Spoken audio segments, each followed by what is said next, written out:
Diferentemente da SDN, a ONU reservava o poder para as 5 grandes potências mundiais: Estados Unidos, União Soviética, Inglaterra, França e China.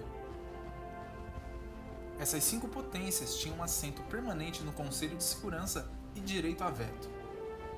Todos os Estados-membros eram representados na Assembleia Geral. De acordo com as decisões tomadas na Conferência de Potsdam, a Áustria e a Alemanha foram divididas em 4 zonas de ocupação. Essas zonas de ocupação foram atribuídas aos americanos, soviéticos, britânicos e franceses. A situação da Alemanha era catastrófica. Apesar disso, ela devia acolher 12 milhões de compatriotas, refugiados dos territórios perdidos para a Polônia e a União Soviética, expulsos de Tchecoslováquia, Polônia, Hungria e Iugoslávia. O Japão foi ocupado e administrado apenas pelos americanos. O país ficou sob a tutela de seu vencedor, o general MacArthur. Ele tinha a missão de desmilitarizar o Japão, democratizá-lo e reorganizá-lo economicamente. Com isso, pretendia-se derrubar as bases sociais do militarismo. Milhões de soldados japoneses foram desmobilizados e as instalações militares foram desmanteladas.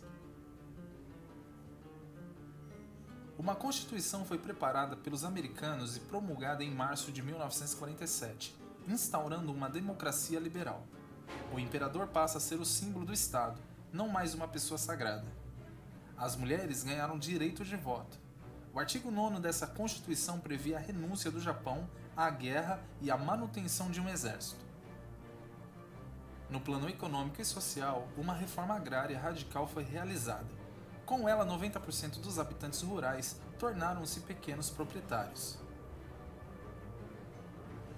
Nos países vencedores ou libertados, o tempo imediato ao pós-guerra foi muito difícil. As ruínas, os lutos e as depurações muitas vezes beiravam a guerra civil. Além disso, havia ainda penúrias de todos os tipos. Na Inglaterra, os alimentos continuaram racionados até 1951.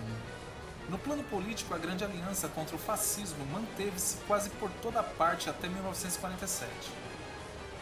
No seio do mesmo governo, tendências diversas uniram-se. Na França e na Itália, o Partido Comunista de Resistência Antifascista atraiu inúmeros militantes e simpatizantes e obteve muito sucesso nas eleições. No conjunto, um vento de renovação e de reforma soprou sobre a maioria dos países.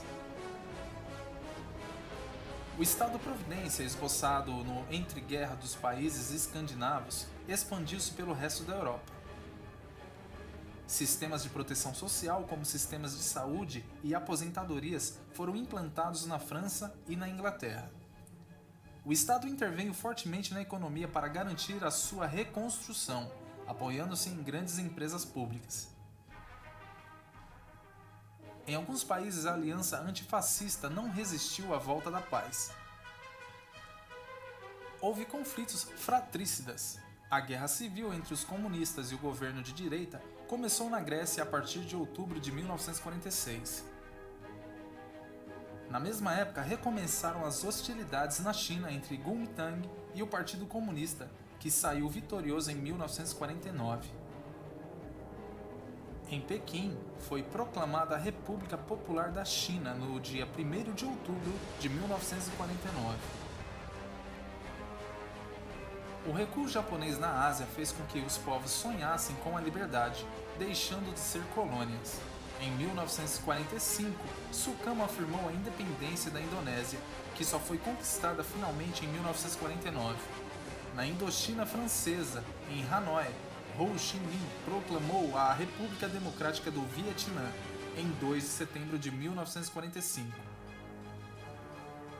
O Vietnã entrou em choque com a França e houve uma terrível guerra colonial.